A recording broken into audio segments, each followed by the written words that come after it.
This mountain range in the west of Austria marks a border of sorts.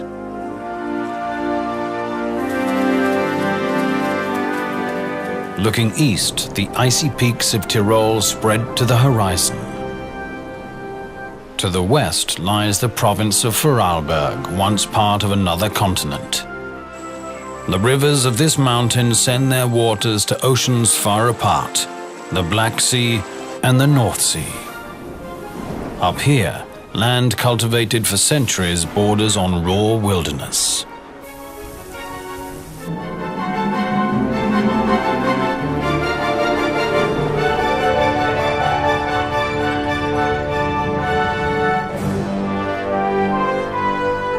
Today, visitors from many countries mix on the Arlberg's powdery slopes. But for the locals, the Arlberg has been a border between contrasting ancient dialects since tribal days.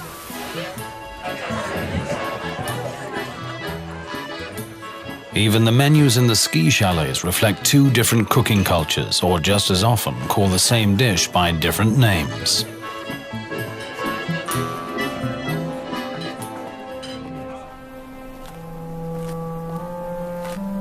However, in a quiet way, the people east and west of the Arlberg still have a lot in common. A joint appreciation of the hidden beauties of their land. A knowledge that the Arlberg is really a hidden paradise.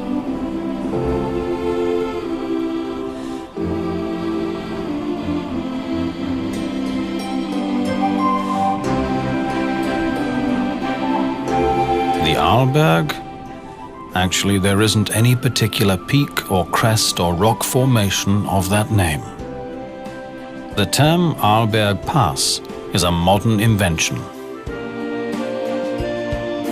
The region thus named could be defined by its major villages: St. Anton, St. Christoph, Stuben, Zuers, and Lech. These used to be remote mountain villages, romantically picturesque but of little importance. But in the early 20th century came a dramatic change. The rich and the beautiful discovered this stunning mountain scenery as a perfect winter playground.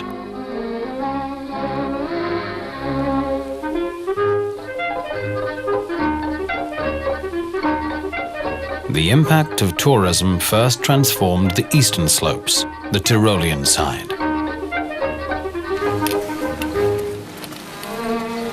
The west, for Arlberg, soon followed suit. The little village of Lech turned into an elegant ski resort.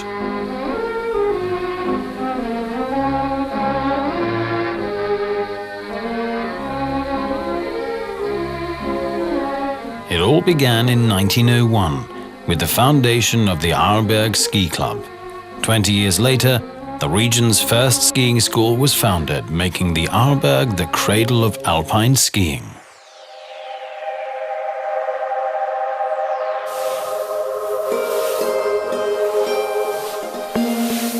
Whether it was laced boots and leather strap bindings, or whether it's high-tech gear, the enthusiasm for skiing has been boundless ever since.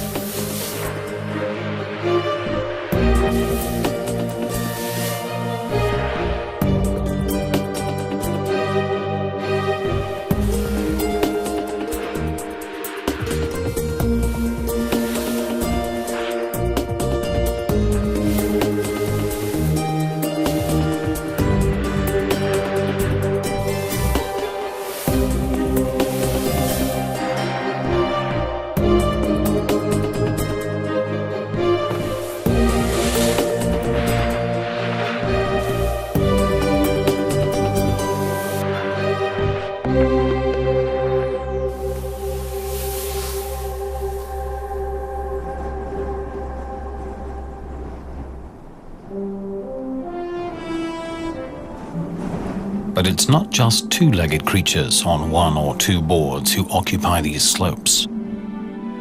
Just over the next ridge from the ski runs, hardly a stone's throw away from the sporting crowds, the wild inhabitants of the mountains are spending the winter. sheer rocks are not for skiers. They're the domain of chamois and ibex.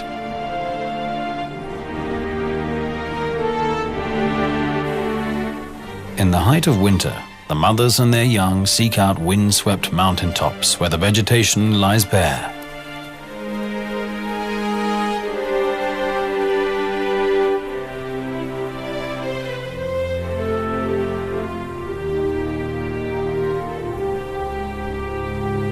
In this season, the bucks come to join the flocks of females. The males have a strict and simple hierarchy. The big ones with the big horns dominate the smaller ones.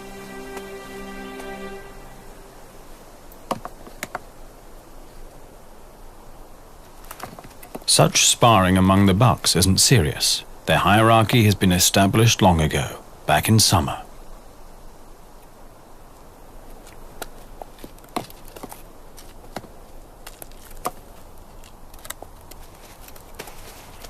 If the temperament of two young bucks should ever get out of hand, an older male would quickly intervene.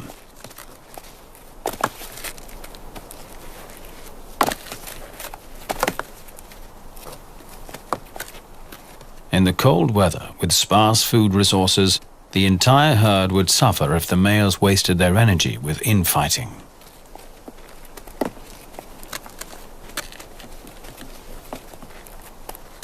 Ibex are really a peaceful lot.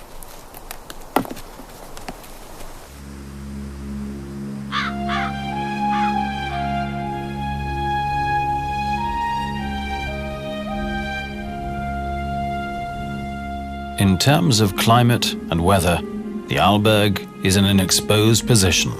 Every storm front arriving from the Atlantic is stopped by this barrier. The clouds pile up and drop enormous loads of snow.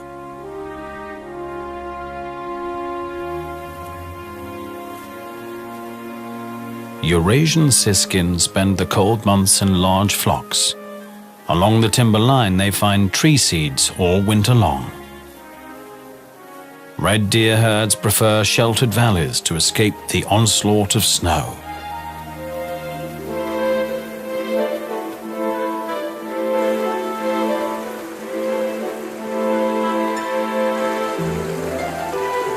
In the western valleys, the average annual snow cover is 7 to even 8 meters. Up in St. Anton, it's about half of that. And in the higher valleys, the annual average is an incredible 14 meters. On the lee side of the ridges is where the snow really piles up. For the chamois, cutting across such slopes is not just tedious, they're risking their lives. Cautiously, an experienced female makes a track. The younger members of the flock follow, always mindful to keep the number of individuals in the danger zone to a minimum.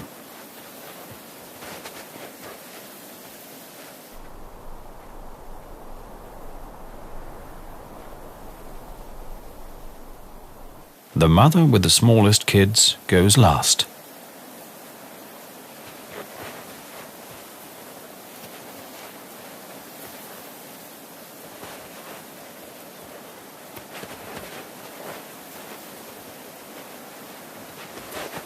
Often the chamois have to enter risky slopes to get to their grazing. In the old days, mountain farmers took the same risk to get hay for their livestock.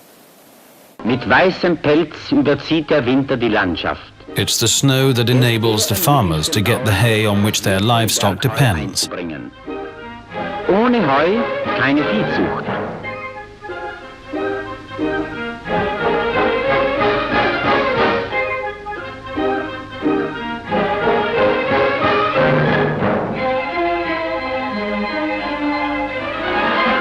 Unter Lebensgefahr fährt man die kostbare Last auf Tannenreisig zu Tal. On fir tree branches, the precious load slides downhill.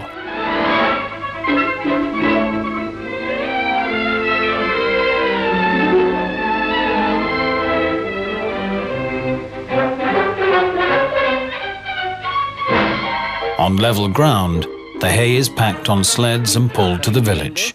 Werden die Fuhren auf Kufen umgeladen. und in das Dorf gezogen.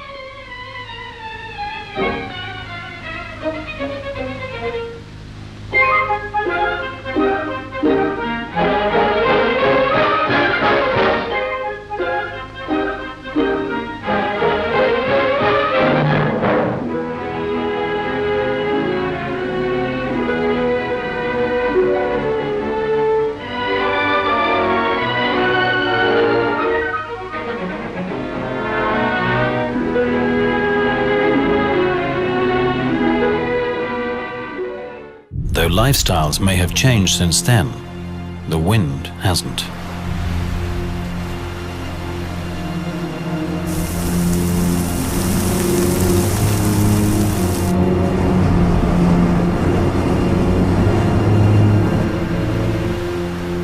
When storm gusts whirl up the snow, they pulverize the brittle snow crystals. The wind blows the snow over long distances, creating a new landscape.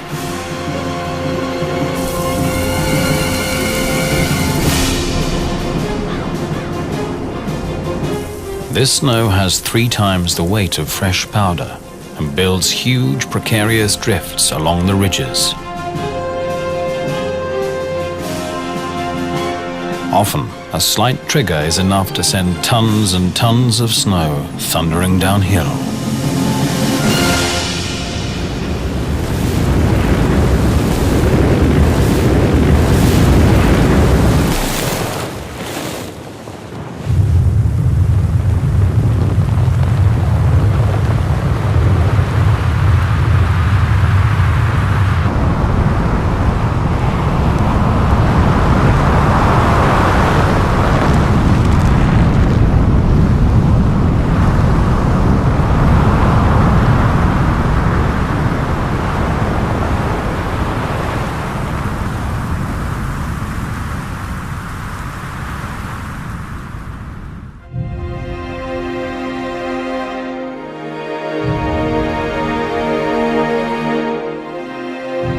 The people of the Arlberg have always had to live with the forces of nature.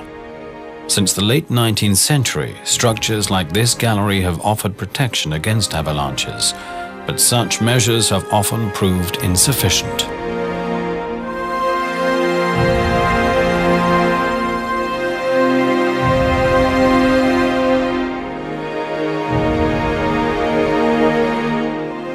In the valleys too, masses of snow have always posed a challenge. In the past, elbow grease was the only remedy. Later, heavy machinery did the job.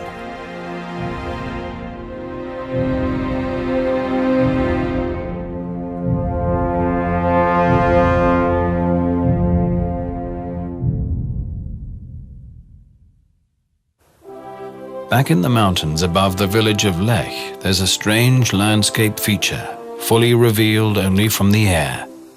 Like discarded egg cartons, some 1,000 craters dot the surface.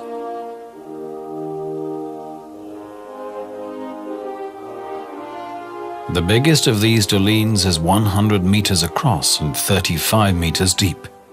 It was created by a special form of erosion. Water made the gypsum in the rock expand. The surrounding rock crumbled and was eventually washed away by the rain. In the winter, this landscape with its many edges and craters and its labyrinth of snow-covered Swiss mountain pines is a perfect hideaway for wildlife. It's a permanent haunt of ptarmigans, together with chamois. They find food in places where small avalanches have exposed the ground.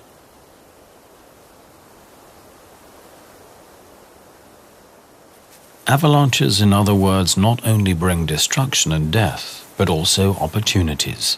Without them, the snow blanket would cut off the animals from food for many months.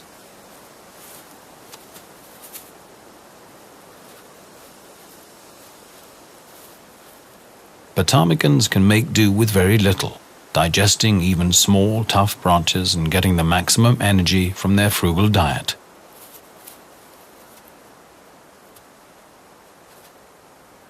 Overnight and around midday, The birds bury themselves in the deep snow to escape the wind.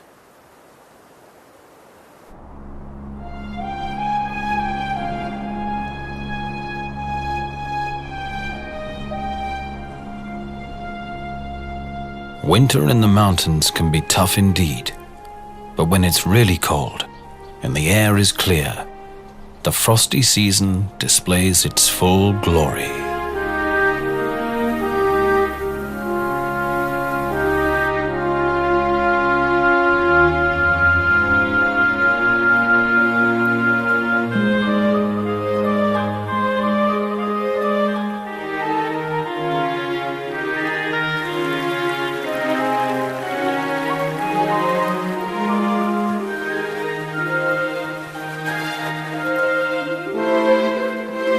Fresh snow has covered the heights, sending the chamois downhill to sheltered places.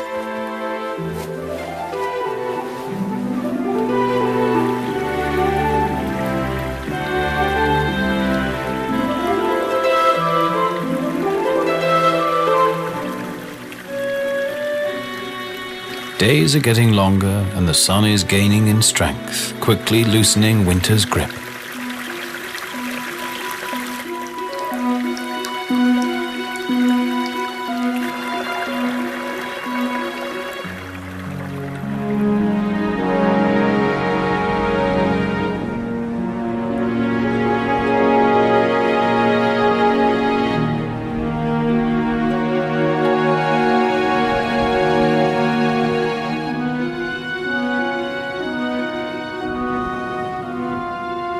The trickle and murmur of water is everywhere.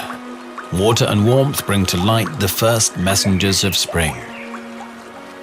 Snowbells shoot from the thawing ground. These flowers are perfectly adapted to the extreme conditions up here, and beneath the snow, something is moving.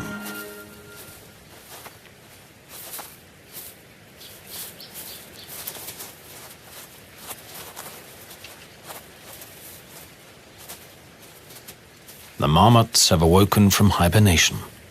For more than 6 months they slept in their burrows, depending on their fat reserves. Now it's time for a hearty breakfast. From its hide, a ptarmigan is watching.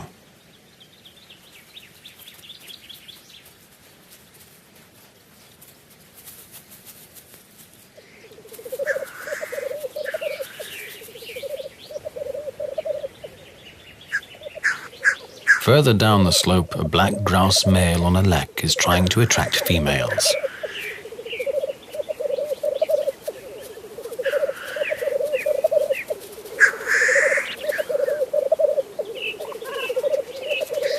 Any intruder on the lek will be confronted.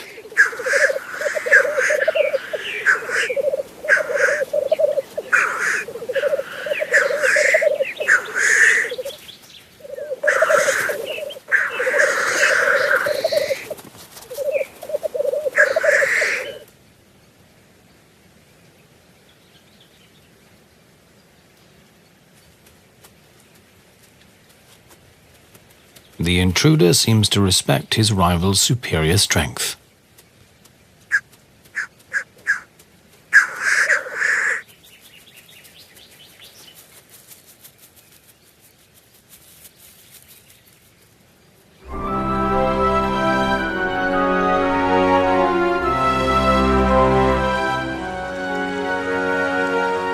It's mid-June. Spring arrives late up here. But now, on clear days, the sun is powerful and quickly melts the last remnants of snow and ice. Small rivulets now turn into powerful torrents. Color is returning to the banks. Alpen roses, crane's bills, and pasque flowers line the mountain streams. But what about the many ski runs? For 70 years, tens of thousands of skiers have been compacting the snow, and for 35 years, more and more artificial snow has been added. The answer is surprising. Above the village of Lech, ski runs have turned into a sea of flowers. Just recently, botanists have counted more than 30 plant species per square meter, including rare protected plants like broad-leafed marsh orchid and the globe flower. All these flowers profit from regular mowing and grazing. In the shade of the forest edge, a rare botanical gem is found, the yellow lady's slipper. Its flower is surrounded by a so-called bract. To get to the nectar, insects squeeze into the bract and can leave it only through one opening. Since dead insects are often found beneath such plants, it was believed that the lady's slipper is a carnivorous plant.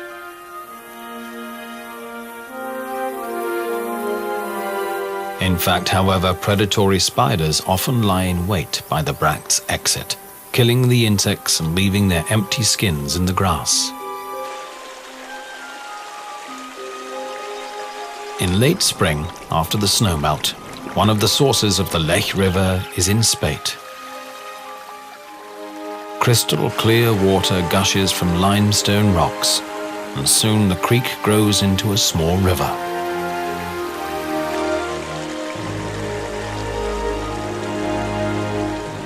The Lech River has carved a deep canyon into the limestone.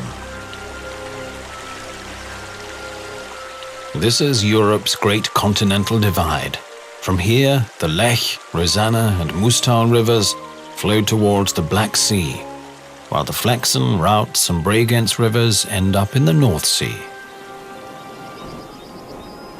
Along the ridges and crests of the Arlberg, it's decided whether a falling raindrop is sent on a long journey east or north.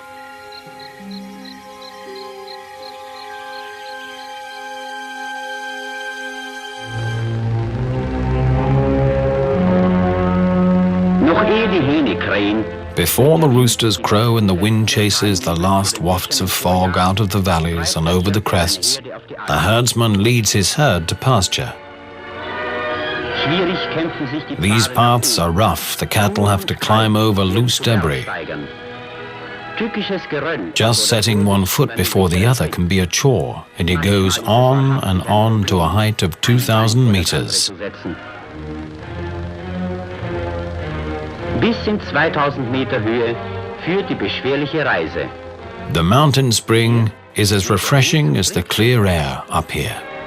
Glasklar ist das Wasser und genauso erfrischend wie die reine Luft der Berge.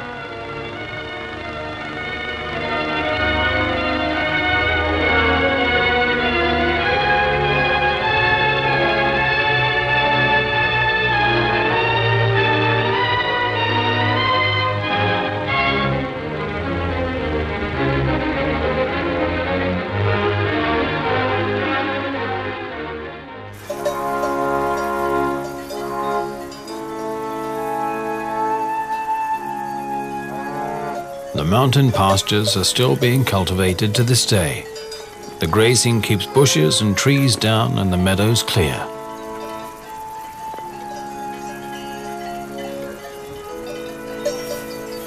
After the high pastures have been grazed, blue flowers begin to dot the slopes.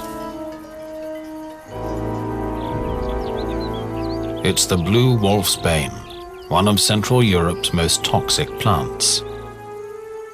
According to a Greek myth, it grew from a hellhound's drivel. The mere touch of the blue or the yellow wolfsbane can cause severe toxic shock.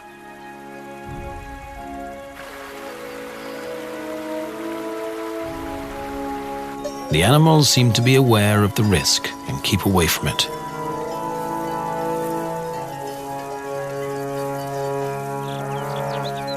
Mountain cabins have always been built in spots known to be safe from avalanches. Some of them used to be dairy farms. For centuries, traditional cheesemaking was practiced up here. This is tedious work. Fresh morning milk and milk from the previous evening are mixed with ferment and heated. The curdled mass is cut up with a cheese blade.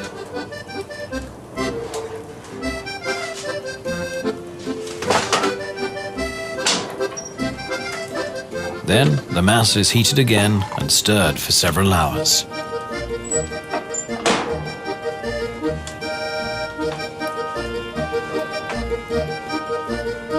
In the days when the pastures could not be reached by vehicles, making cheese was the only way of preserving the summer milk.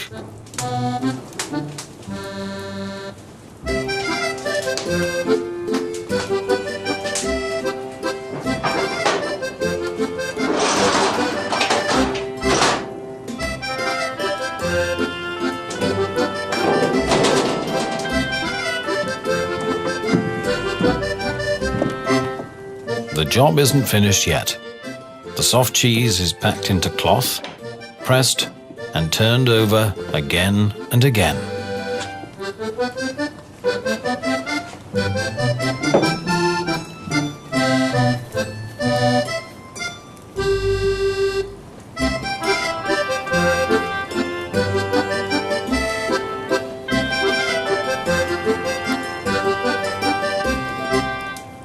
The whey is drained off.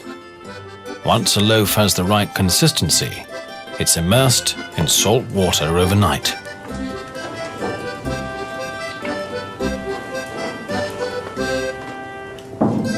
Regular turning and rubbing with salt water produces a nice rind. After 4 months, the cheese is mature, but its typical aroma will still take a while to develop.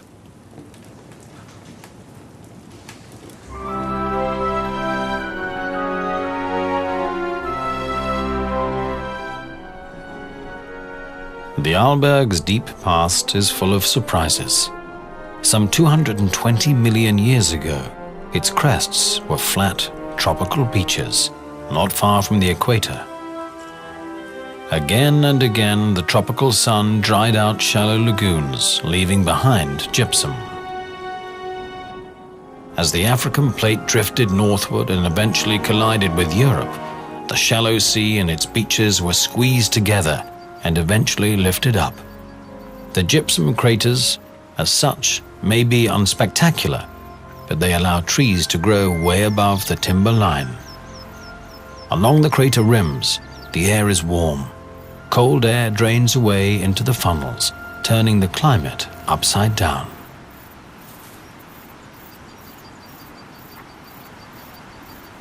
For the marmots, the sunny slopes of these craters are paradise. It's full of hiding places, and the soft ground is easy to dig. The young are out all day now, trying to gain weight.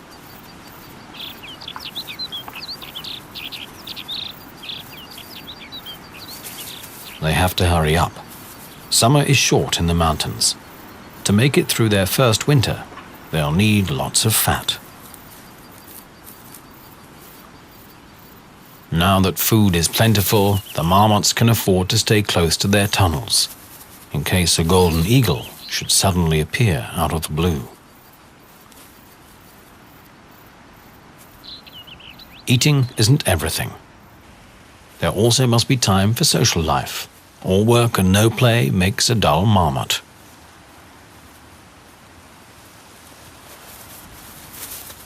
Marmots are natural-born whistleblowers. If one of them spots anything suspicious, it will sound an ear-rending alarm.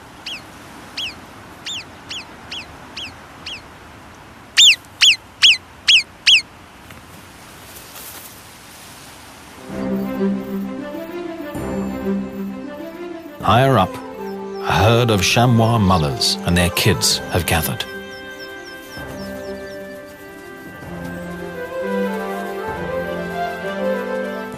Here too, good, clean fun seems to be an important part of life.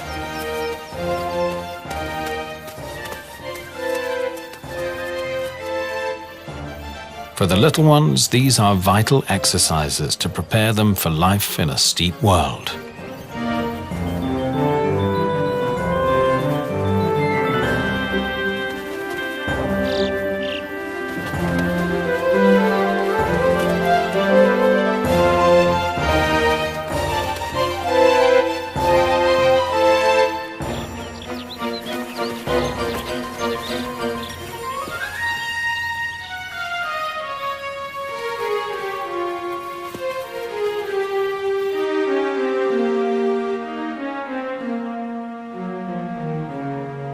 In the mountains, weather changes can be spontaneous. If the wind turns to a northerly or northeasterly, the Arlberg is in for a storm.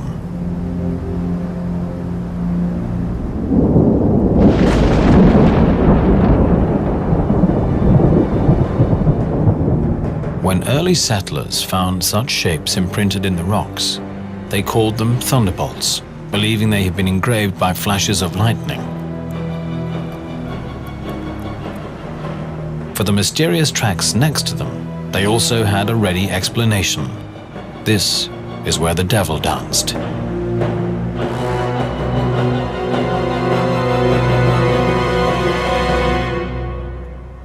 But there are more factual explanations. The thunderbolts are really remnants of early relatives of modern octopus, and the devil's footprints are seashells from an ancient reef. 200 million years ago, this was a seafloor.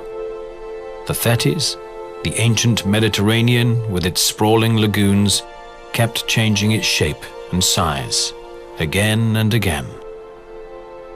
To the expert, this is an open book telling 400 million years of geological history.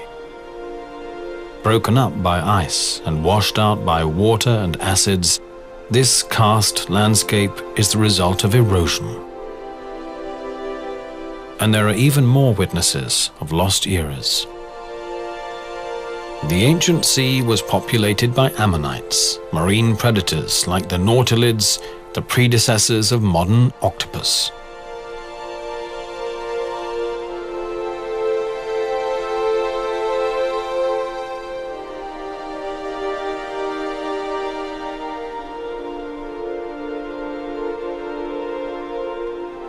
These rock formations with their peculiar surface texture are remnants of corals that lived here some 200 million years ago.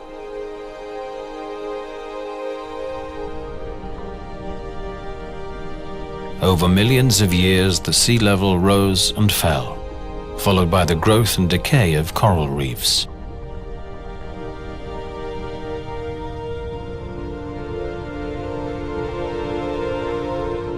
The limestone skeletons of these tiny animals will gradually build up massive reefs.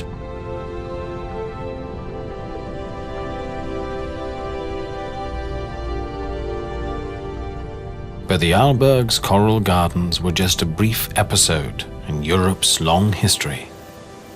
In fact, these rocks have come from several ancient continents.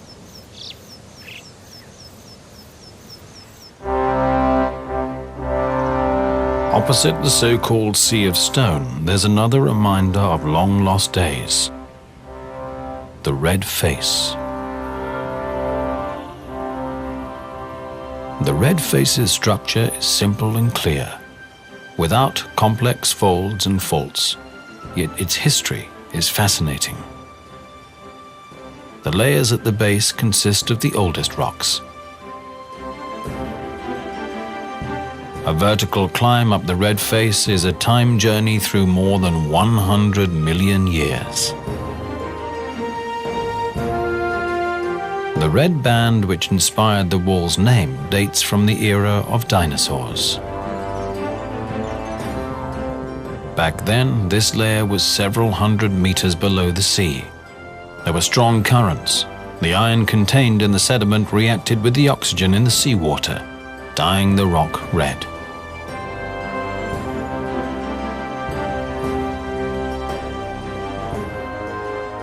On the eastern side, in Tyrol, the rocks have an even longer story to tell. The climber's hands are touching the recycled rock of a mountain range that was eroded more than 300 million years ago. Masses of this debris sank down into the Earth's mantle, was transformed by pressure and heat, and lifted up again.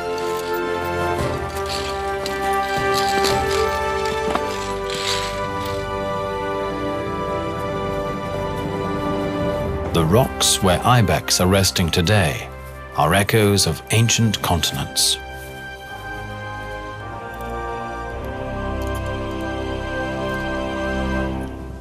The history of the ibex may be much more recent. but it's just as dramatic. In the Middle Ages, these animals inspired a mystic imagination. They were believed to have magical powers. Almost all parts of their bodies were used as medicines. By the early 19th century, the ibex was practically extinct. Only in the Gran Paradiso Mountains in Italy, some 60 individuals survived. Under the personal protection of the Italian king, the population was allowed to recover somewhat. But when Swiss authorities asked for some animals to rebuild a Swiss population, the king declined. Switzerland then sent a group of poachers to kidnap some ibex. Their offspring now numbers 30,000 individuals in the Alps.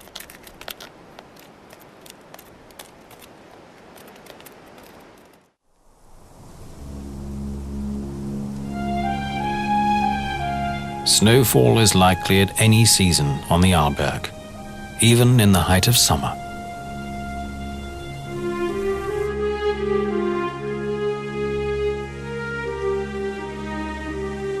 The famous Edelweiss has no problem with a few days of winter in the middle of summer. Its fur is a protection against ice and snow, dry winds and ultraviolet radiation.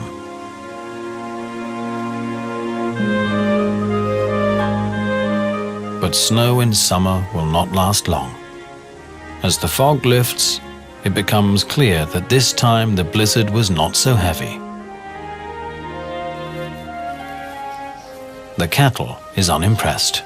The horses too seem to be used to this.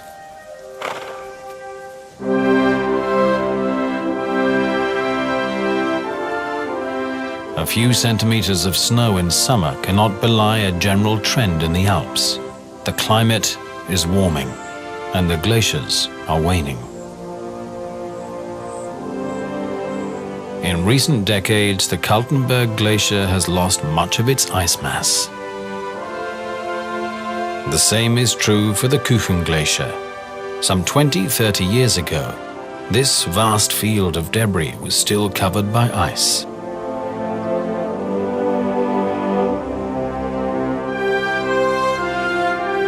Over the past 25 years, many alpine glaciers have lost almost a third of their volume. The end of this trend is not in sight.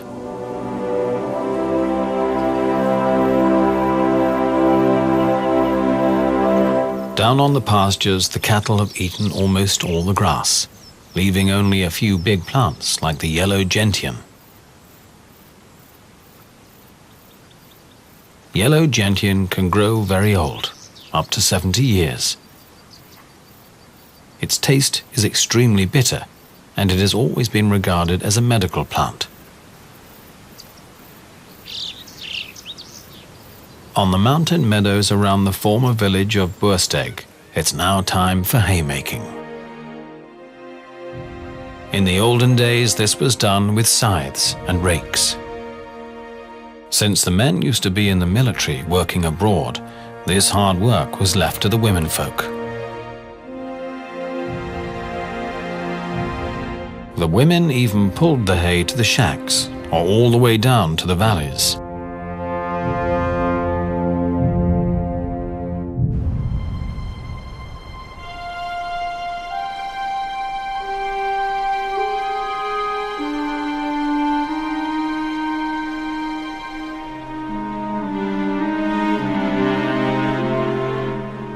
There are years when summer seems endless, but then the first night frost transforms the landscape overnight. Fogs roll through the valleys, and the breeze carries an autumn fragrance.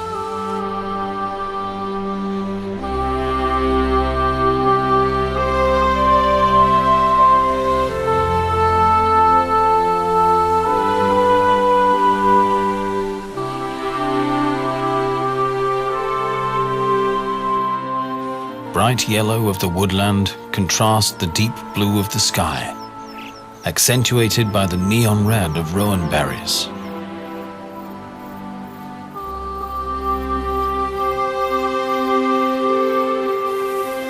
In fact, these are not berries at all, but apple-like fruits of the rose family. which is of little concern to the red deer. To them, it's just a juicy snack.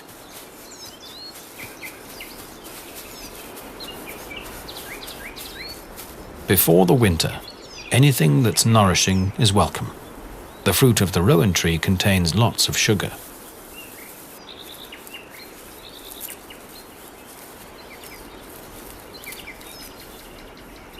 For centuries, these fruit were believed to be poisonous. In fact, however, even humans can eat them when they're cooked. They contain lots of vitamin C.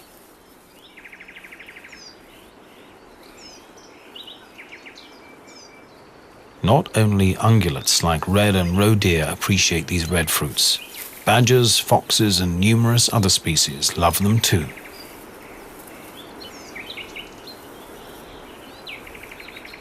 Rowan trees grow along small streams as well as the timberline. Most of the trees are high, too high to reach for most animals.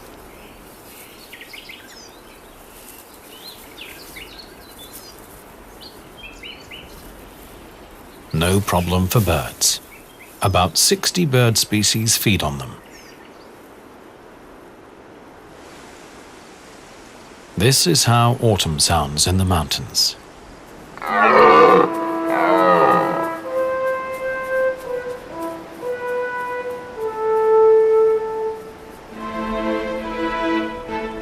All day long, the rotting calls of stags echoes from the slopes. The roar is more than just a threat to male rivals. From a male's voice, females can discern the strength and health of a stag. The deeper the voice, the greater the attraction.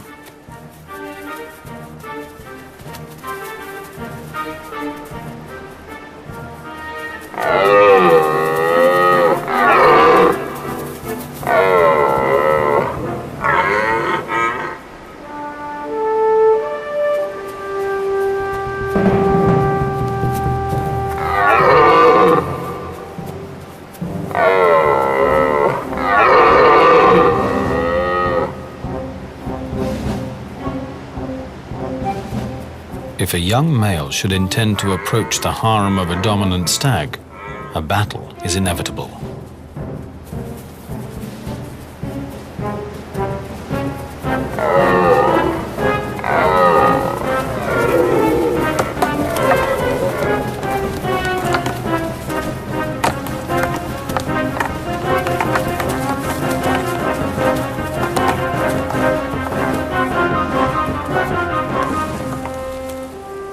The rut can last several weeks.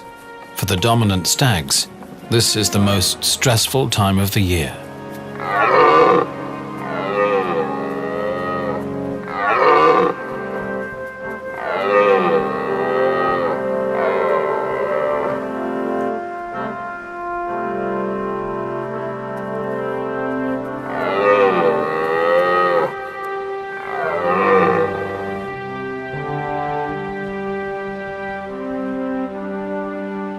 The loser has to go. If he survives the winter, he can have another try next year.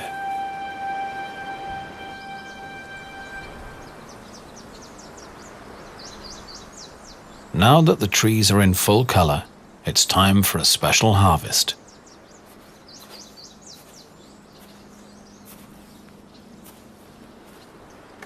For decades, this gentian plant has withstood all sorts of troubles. Now it will serve a noble cause.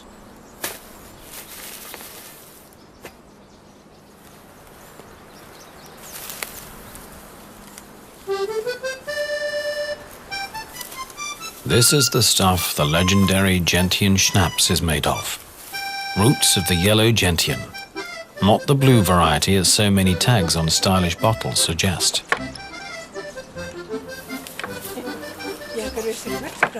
The roots are cleaned with a brush, very carefully. Even the slightest remnant of dirt would spoil the work of many days. The clean roots are chopped up.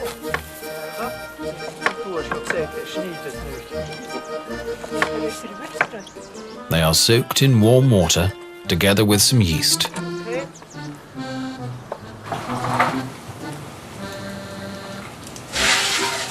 After 3 weeks of fermentation, the mash is ready. It is poured into a retort pot. The so-called bird's beak is placed on top.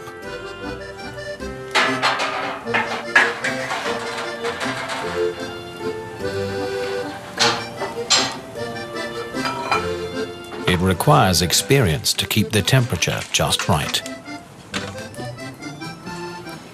Just at the right moment, the still has to be cooled down.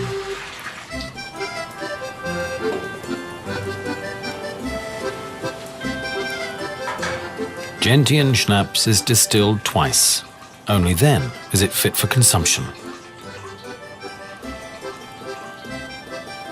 In the Alps, any alcoholic beverage is regarded as medicine. In folk medicine, even the product of the first distilling is used as an ointment.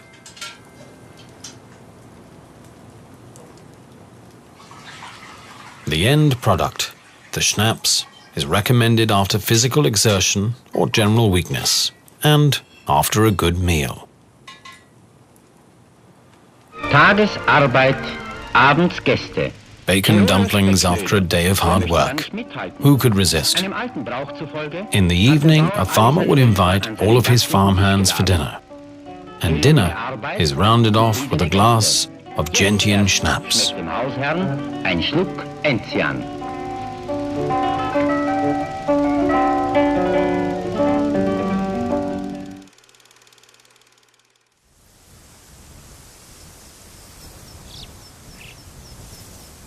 November.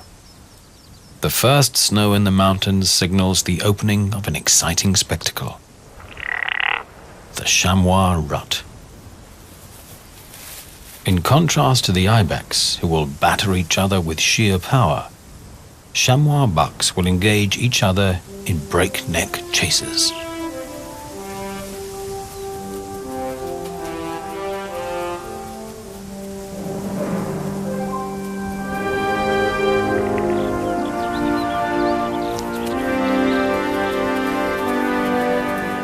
The stage is the roughest of terrains.